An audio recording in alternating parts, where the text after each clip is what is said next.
There's been a dramatic drop as far as Black American baseball players being in Major League Baseball.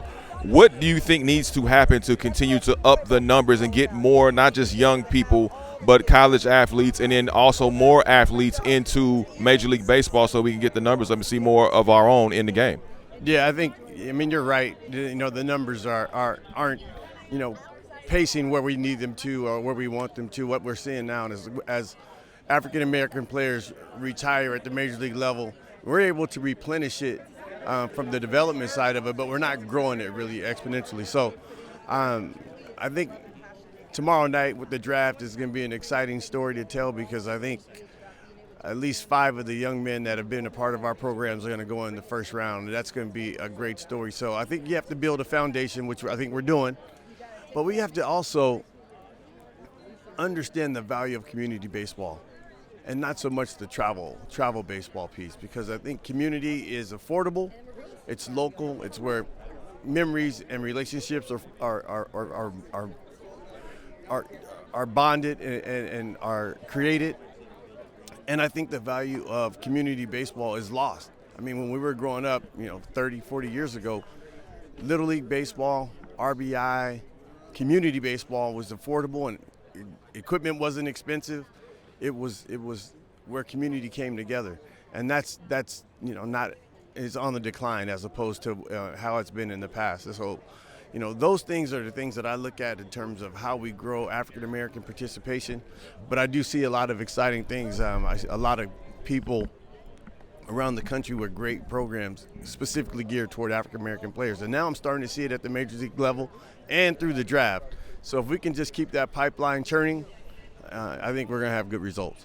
Let me ask you about this. You speak about the players, but also how do we get more Black general managers and presidents of baseball operations involved into this game, because we don't see a lot of those either. And I know there are opportunities for those individuals to have, opportunities to run these major league clubs. Yeah, it's a tough, question and answer. I look, at my journey. I didn't get my shot until I was 17 years in the game. So it's something that I grew up in the organization. And, for us as African Americans, being able to, 1, understand how the system works, and then 2, getting that opportunity. And when you have that opportunity, taking advantage of it is important. Like I said, it doesn't happen overnight. For me, it definitely didn't happen overnight. Mike Hill, didn't happen. We grew up in these organizations, and you have to understand how things work, at that level. So, I'm hopeful that, we'll get some more African-American individuals at the highest levels. We are mentoring, guiding, recognizing talent, amongst other clubs, and then taking those individuals under our wings to kind of develop a pipeline. But it's something that's going to take time, and something that, you have to be patient. But, we've waited a long time, so hopefully we can get there. And lastly, comments by Deion Sanders that said that one of the reasons why more Black kids and Black players are not in Major League Baseball is because they pretty much priced kids and families out of the market.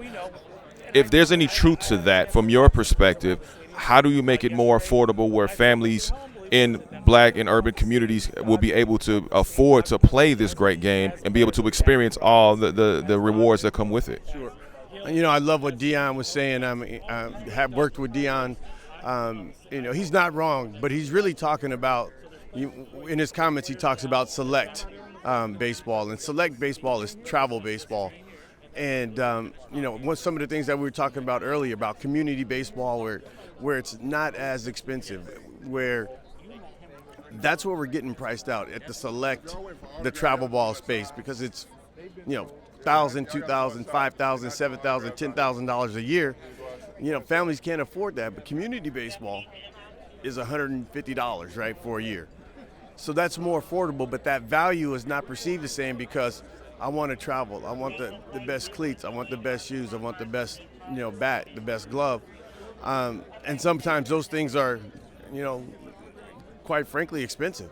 I mean, I just bought something for my boys, and, $400 for a baseball bat is not pretty, but those are the things that Deion was talking about, that higher end is definitely pricing us out. And then we're scouting differently. A lot of individuals believe like the only way that you're going to get to the highest level, college baseball or pro level, is by going to showcase ball.